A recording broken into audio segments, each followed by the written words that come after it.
is a shower that hasn't quite started leaking yet. Usually I'm upstairs. The master bath is almost always upstairs, and then downstairs I get a call that there's a stain on the ceiling, or that a plumber's come in and verified it's not the drain, which it never is. That has happened when they built the shower. So we're not there yet. It would have happened eventually. So what these guys noticed, that the grout started turning color, getting wet, and all the exterior grout shouldn't have anything to do with the shower. Should not have anything to do with the shower as far as it getting wet. There's a little separation going on with this grout. I don't think that that's relevant. There's a slope on this tile, so the water theoretically goes off and into the shower. So there's some definite question marks as to why water is getting outside of the shower. All of the caulking was done very good. There was a slope on the curb. There's a lot of grout line on the curb. What they did here, which was kind of a mistake, and I see this all the time, is that bullnose was used. Normally they split the difference. So bullnose is typically about 2 1/4, 2 1/2. And the other piece would have been 2 1/4, 2 1/2. And the curb's only about 5 1/2 inches. So what they should have done is split the difference down the middle and have this grout line on the underside of this. Although that's always a mistake too, because then water gets up under the caulking somehow and sets inside of here and can cause damage if the curb wasn't done right. So they did didn't even split the difference. They just had a grout line straight across, and it's a large grout line. It's sanded grout. I don't know how they did the curb. I don't know if it was wrapped. I don't know if it was waterproofed. Probably no on all of those issues, but I never know until I get into it. So when I'm called because of something like this, I cannot give a definitive answer. The only way to find out, as I've said on other videos that I have to kill the patient to find the disease. I have to literally take all this material out, one tile up. In this case is about half a tile, but all this has to go. This 8, 9 inches of this tile has to go. So I'm going to cut a line along that grout line and pull everything out from this point down, all the way, all the curb. So all I'm going to end up seeing is wood. I'm going to see a wood floor, wood studs along here, and a wood curb. And I'll start from the beginning, building this up. There's never an issue with the walls. People shouldn't be focused on those. And I've mentioned that before too, because I've just never, ever happens. It's always from this point on down. And not knowing what I don't know, I can't even begin to tell you how water is getting over there. My best guess is that they didn't waterproof anything, that they have a cement backer board that is wrapped around the curb, and because of these grout lines and because there's no sealing done, water has penetrated into that backer board, which has penetrated into the wall board, which has penetrated into the grout line. That's my best guess. None of this matters. You could slap tile up there any way you want, cockeyed. You could have big grout lines or small grout lines, but in the end, none of this matters. Everything behind it matters most. When you have a failure from this point down, that's where the expense comes in.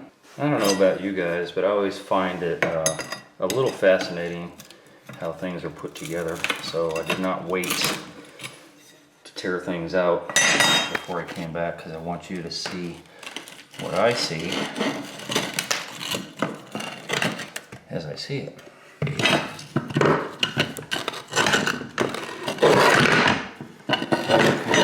HardieBacker. HardieBacker is wet. Is actually wet still.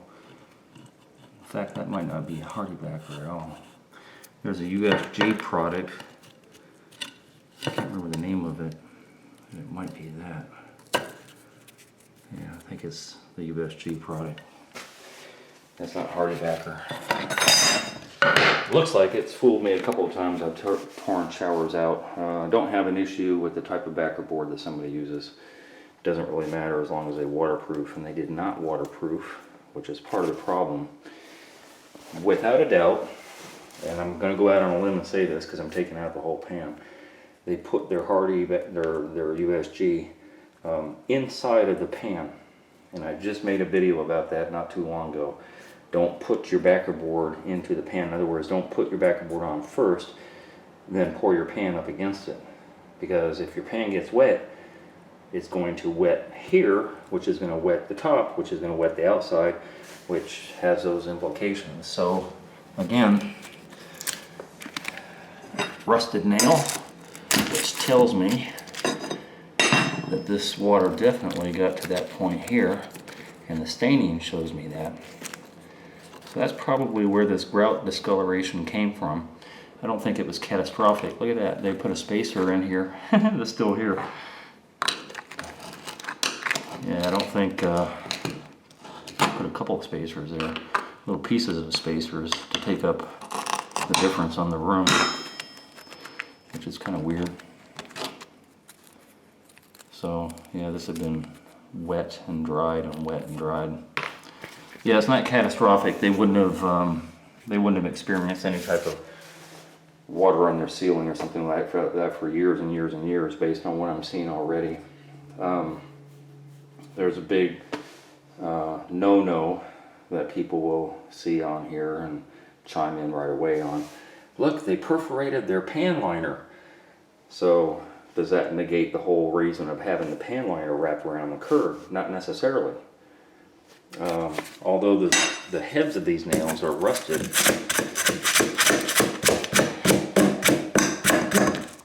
I don't know if any of you guys have been in the medical field at all.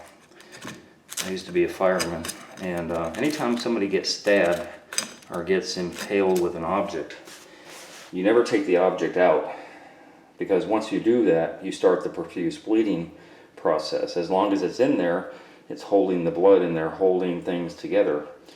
In that same light, it could be said about this, although those nails would have rusted through eventually, but that there's a nail in there almost doesn't matter until you take it out. You see how tight it is inside of the liner? The liner is literally coming out with the nail, because it's just very, very well embedded into the liner. Now, if the nail had rusted out and left you a hole, yeah, then you got a problem. But you already have a problem if you're getting water into your curb to begin with. That's the reason I RedGuard, I waterproof my curb top. I waterproof everything, and I make sure that all my wallboard doesn't touch my pan material, and then I RedGuard everything completely. So I can put 15,000 nails in this pan liner. That's my second or third line of defense. My first line of defense is going to be the tile or the contiguous curb tops that I like the best, so you don't have any grout lines of water penetration getting into your curb. Second line of defense, and the best one, is to waterproof your curb. Then the third line of defense, just in case those two fail, which they won't, would be your pan liner. That's why, to me, the pan liner doesn't even matter from about this point going forward. In fact, on the inside going forward, because my material never touches the floor, so there's no way for water to get in. This water got in exterior, i.e. grout lines, and interior, i.e. sticking your wallboard into your pan. So there are two ways of water getting into this curb. If you eradicate those possibilities, you'll never have a problem. On my camera. When I take these things out, I don't want to disturb or disrupt the exterior tile. I'm not trying to make more work for myself. So be very careful to get it loose as much as possible. I had no water penetration, well, a little bit at the bottom. And the wood looks good. So nothing yet. Nothing here to see yet, except that water was penetrating through the grout line, which was easily done because the backer board was never waterproofed, and it was set up there, and water was getting into the backer board, getting its easy way in there, and then getting its easy way to whatever this backer board is inside of there, and then getting into the grout line. Look, they even wrapped the pan. I can see clearly they wrapped the pan around the edge here. See, they scabbed in a secondary piece. Instead of using a dam corner, they glued in a secondary piece of liner, which is great, except those two things that I mentioned they did wrong, which kind of negates anything that they did here. All they did is they saved their wood, the stud that's here. They just put this pan liner up against that stud, kind of made it, glued it into their other pan material. So they saved some wood, but ultimately they didn't save. Eventually, I'm guessing, I don't know, 5 years, 10 years down the road, the water saturation would have been pretty profound going from the shower pan material to the wallboard, to the wallboard, to the wallboard, and into the floor down below, wherever that crack is at. Then eventually they would have had a leak down at the ceiling caused by the curb and the way the curb was made. So again, the curb material and all that stuff is almost irrelevant. When you build a curb, make it waterproof. A big push right now is doing the Kerdi curbs. Kerdi curbs are foam. I think the whole thing doesn't even weigh a pound. I think a pound of bacon weighs more than that curb, which is why I don't use them. I just feel like, even though it's a closed cell type of foam, it's glued to the floor. That's how it's anchored, and I'm just not good with that. So how you end up making the curb and what the makeup is of the curb and all that stuff is almost irrelevant, as long as you ensure that water can't do any damage. If it ever penetrates into those areas, that it can't do any damage, so you have to take care of that. After that, everything else is just for looks. This would have been a good build with a lot of water penetration right there. This would have been, I can feel it, holy moly. This would have been a really, really good build had they lifted this wallboard. In other words, they probably have 2.5 inches. Had they cut a piece of wallboard at 2 inches, put it on there, and slid their tile up underneath of that, that way water can't jump from your pan material if it's wet to your wallboard. That's number one. Make sure water doesn't get into your curb. And then the second thing that they should have done is waterproof the whole thing afterward. I wouldn't be here right now. My current customer wouldn't be spending, you know, all this money having this redone, because I got to take out all of this stuff, and it's just a waste of time and material when those two things could have been taken care of very cheaply and very easily. It's a shame. Kind of an interesting development as I'm taking this material out. This is so wet that if I set it on end, it'll probably start dripping. Again, stuck inside of the pan before it's poured. Big mistake. I mentioned this in another video I have about sticking wallboard. Don't stick your wallboard in your pan. I'm not literally saying that people stick their wallboard in. I'm saying they put it in first and then pour their pan. And that's why that's wet. That's why this is all nasty. Look at all that black. He was one of those type of people who were like, there's no way this shower is going to fail because I put dam corners. I didn't buy them, but I made some, and therefore it's not going to fail. And it did. Look at all that rust on the corner bead. All that rust on the corner bead is the reason this guy had wet grout on the outside. Why? Because of the way all this stuff was put together. You know, look at this. Black. There's nothing black in here. This backer board isn't black. The tile's not black. The grout's not black, but look at all that black. That's just from years and years of water penetration. Again, inside. And if you're foolish enough to believe that it doesn't travel and wick over into the outside, then I don't know what to tell you. So, the due diligence has to do with look at that black up there. That's crazy. The due diligence has to do with every step of the way. Not just dam corners, not just don't perforate your curb liner, not just this and that. Every step of the way, the due diligence. You know, even with his backer board. But look how weak structurally. Hold on a second.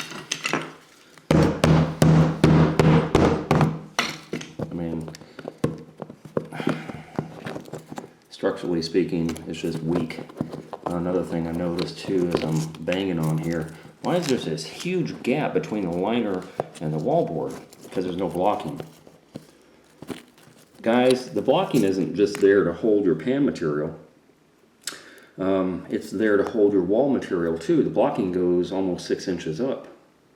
And so, yeah, you need something solid for your, look at that. See the bottom? Try and hold my camera still. Look at that. That wouldn't happen if they were blocking their shower before they built them.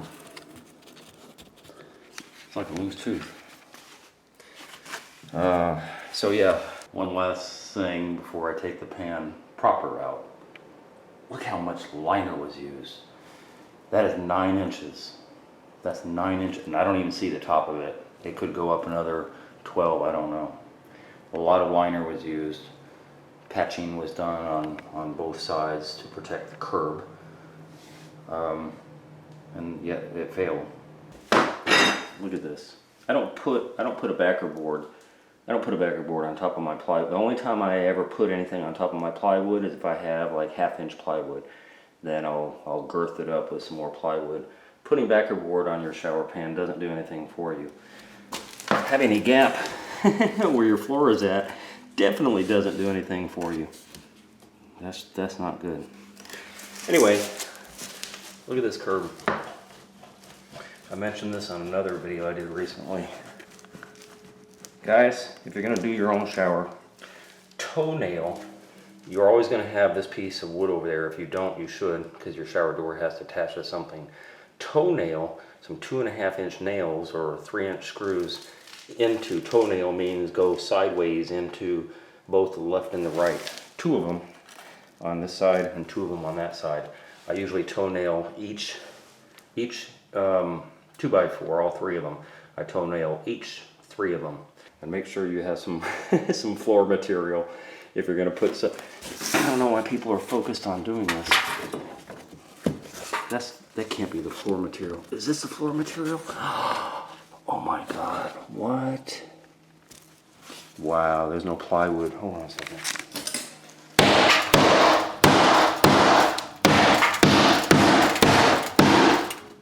Are you kidding me? No, there's some plywood. Okay. Whew. Holy moly, I thought this was the floor material. Ooh, that would have been horrible. But it's still horrible. When they cut out here, they cut way too big. There's nothing anchoring this drain. I mean, of course I cut it out. You know, I have an inside pipe cutter, which I can show you if I can find it. Oh, it's on the drill. It looks like a cowboy spur. And you put it inside, it's 3 inches long, so you put it inside as far down as you can get it, and you just make your cut. That gets your drain out. I show little things along the way, because I just, because I can. Because I think somebody along the way will appreciate maybe 1 or 2 things that I talk about. So I'm basically, except for the floor, I gotta take all this stuff up. So far the curb looks, afraid to walk on this. So far the curb looks like it hasn't had any water penetration, which is unusual because usually that's what I see, the curbs failing. Water gets into them, goes down with the plywood down below, and then hits the ceiling down below. So I bypassed a few steps here. Obviously the shower pan was poured, I think 2 days ago. Wall board is put up, and I'm going to explain a couple of things. So this is not a how-to video on how to do a shower pan. If you came here for that, then my apologies, because I'm not trying to show how to do that. What this video is about specifically is I get quite a bit of work that has to do with only the shower pan. If somebody comes in and they say that they can do your shower pan in a day, or 2 days, or even 3 days for that matter, and that 5 days is way too long, or 6 days is way too long, or whatever, and you take the bait, trust me, it's not going to be enough time to make this happen. Now I'm going to go into the reasons why. After I poured the pan, which was, as I said, 2 days ago, there's a cure time, a dry time, at least overnight before I can step on it. So the next day, which was yesterday, I put the wall board up, and I attached that exactly where all the studs are at and everything. So same as if I was doing a whole shower, except just a shorter piece. I cut that outside, I don't score it, I cut that outside so it has a smooth, even end all around. And it's as close up to the existing wall board as I can possibly get it. Then I used thin set to bridge that gap. So there's going to be a gap in there between the wallboard, you can't see it, but from the wallboard to the old wallboard to the new wallboard, and I bridge that gap. I also cover all the screw holes. I mix up enough thin set that I can butter my curb, and buttering the curb only has to do with making sure that all the wallboard that's on here, all the seams of the wallboard are now all kind of contiguous and it's one solid piece as opposed to the pieces. That's why I butter my curbs. I leave that gap, as you see all around. I leave that gap so the water can never transfer. It's impossible for it to transfer from the floor tile, because that gap is where the floor tile is going to slide into. It doesn't have to go all the way back to the pan liner, but you know, definitely so that there's an overlap from your wall tile onto your floor tile, and everything kind of just flows off to the drain. Anyway, where was I at? So yeah, the gap is there for a reason, and then I butter the curb, and because I have some thin set that I've mixed up, I take a little bit of care to screed out with a blade. I think I got a 6-inch blade, and I push the thin set down around the drain really well. And the reason I do that is and I've mentioned on other videos, I found over the years that yes, RedGuard will stick to this as long as it's dust free and clean and all that stuff. It'll stick to your mortar, but it sticks a lot easier to thin set. So I just want to make sure that I have a really good membrane of RedGuard that's going around the drain area. And then that, once it's RedGuarded, that will get a bead of caulking, some silicone caulking around it, so that no water can ever get into your pan.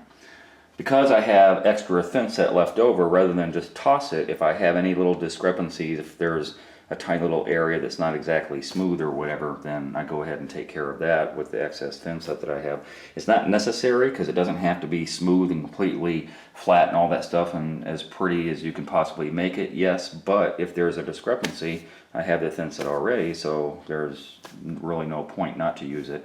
And as I did around the drain here, I just kind of smoothed some out on a couple of, not dips, but just a couple of inconsistencies. And when I say that, I use the term lightly, because there is an inconsistency that I could have used if I had more thin set just to smooth that out. Again, because I have it. I do the corners because specifically when I do the corners, I'm putting in a piece of wallboard, a little chunk of rock inside that gap between the shower pan material, the mortar, and where the fold is at. There's always that little gap going on if you push on the pan liner.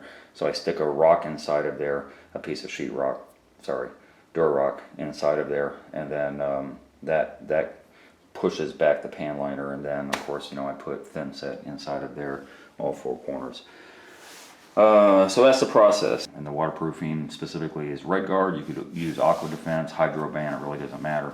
But a liquid topical membrane will get everywhere you see, including on the inside. And that's another question I get. What do you do about the inside where the mortar meets the pan liner? Do you use caulking, or is RedGuard good enough? RedGuard is good enough, because I'm going to stick my brush at, where's my brush at? I don't know where's that. Oh, this has been used quite a bit. So it's a pretty thick brush, and when I'm putting on the RedGuard, because I'm not going to show you, when I'm putting on the RedGuard, I push it in there really well. So the bottom of the wallboard, as well as inside of that little crease area, is going to get at least 2 coats, sometimes 3 coats of RedGuard.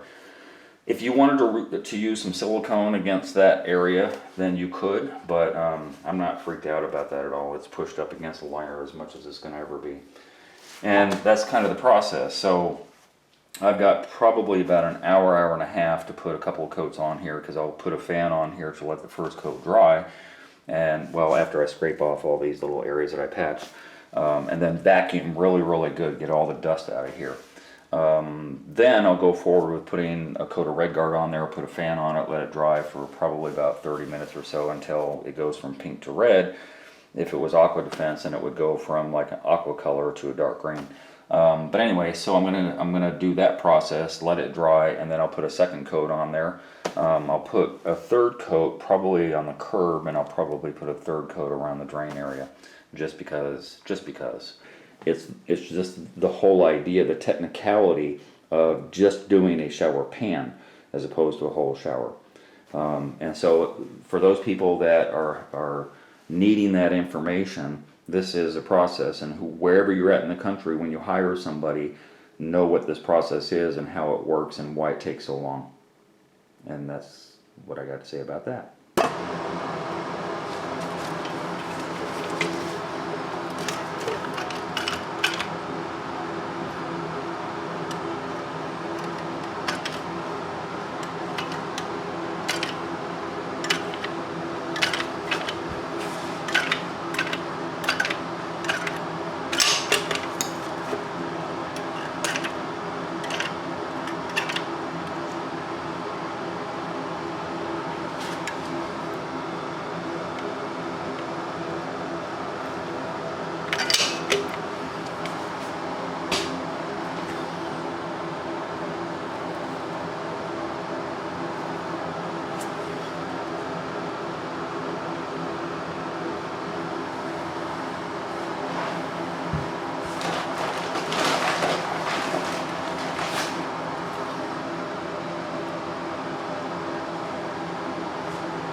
That was just a quick, very quick tutorial on the caulking. I know there's some people out there aren't as good as others are. When I say run a bead of caulking, I don't mean just run the bead and let it set. You have to smooth it out. You have to push it into the sides and to the bottom. As you saw, I had a little excess that wasn't really needed. And yes, thin set will stick to that, but you don't want any more than you absolutely have to have off to the side there. So anyway, now that that's done, and the waterproofing was done yesterday, 2 coats all the way around. There are 3 coats on the curb. There's no way water can penetrate into the curb to begin with, to even get into the wallboard to begin with, to even get into where it did before, to cause all that damage that you saw earlier. So yeah, that's a fail-safe method. You can use it if you want to, or just do things by the book, I guess, and take your chances. Anyway, it is ready to tile. I'm going to give this probably about an hour, hour and a half to set up. I'm going to do my layout of my floor tile, and then I'm going to get started doing this. Today, all I can do is the floor tile. I'll spend about an hour and a half, more or less, doing this floor tile, and then I'll let that set up overnight. Tomorrow I'll grout. I'll let that set up for about an hour or so, put some cardboard or some sheetrock or something on top of that, and then I'll go ahead and, so I can step on, and then I'll go ahead and start putting the wall tile up and build out the curb. Then the following day I'll come back and grout everything and it'll be done. So again, relatively easy process, but it's 5 days. And that's kind of the conundrum that you're in, faced with, do I redo my whole shower or just the pan? Just do the pan.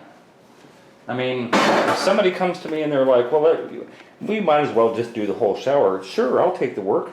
I'll take their money. But it's not always about that. It's about doing the right thing. And the right thing, if you can get away with it as I could here, is not to convince the guy to do his whole shower. There's no point, there's no purpose in that. You know, just doing this alone will take care of him. This is all, as I said at the beginning of the video, this is Achilles' heel. Everywhere from here on down, everywhere here is going to give you problems in the future or not. And so this is what you need to take care of. This is kind of innocuous. The guy prior to me had done these steps, these easy steps, and taken this time. Then I wouldn't be here. All this wouldn't matter, because all the rest of it after this is just tile. And you can mess that up all day long. But you can't mess up any of this. Alright, I'm finished with this job. When I started editing the video, I realized how much I talk. I know some people really are annoyed by how much I talk. Others are like, keep on talking, I need all this information. So I apologize ahead of time, because I know the snippets that I started editing are like 15-20 minutes long, and I've got like 5 of them. So by the time you see this, I've whittled down to the point where I don't have an hour video. I think that's too much information. Anyway, this is a shower pan redo done.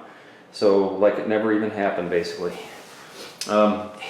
This guy got really fortunate, really lucky that he was able to save enough tile to kind of build everything back.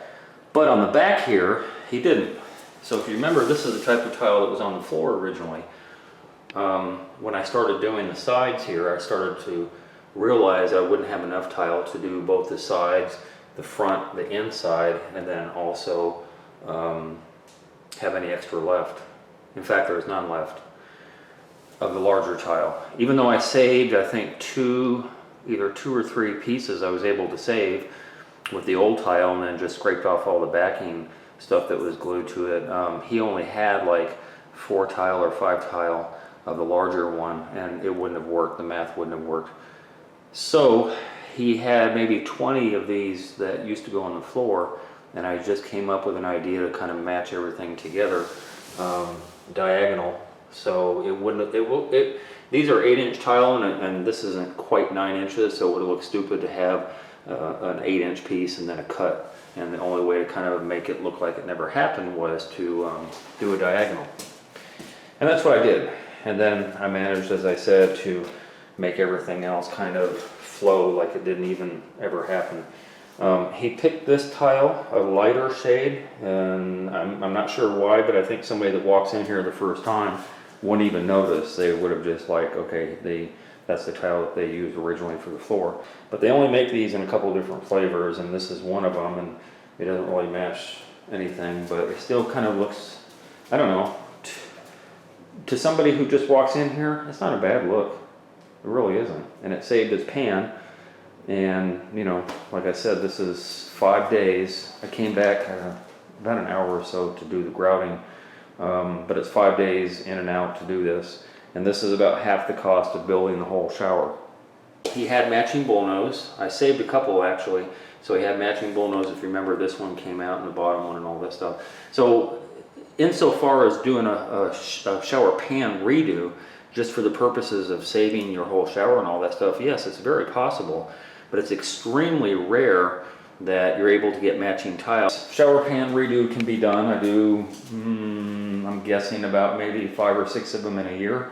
I'm out of here, on to the next job, and I hope you learned something off of this. Hey, if you enjoyed that video and you learned something, consider being a Patreon member. $5, $10, $15 a month would help me greatly produce more videos. I make nothing from YouTube at all. If you're gonna call me for advice, please donate $50 for 30 minutes. My link to my PayPal and my Patreon account is down below. And if you haven't already, hit the subscribe button and hit the bell so you get immediate notifications as soon as I post videos. And thank you very much for your support.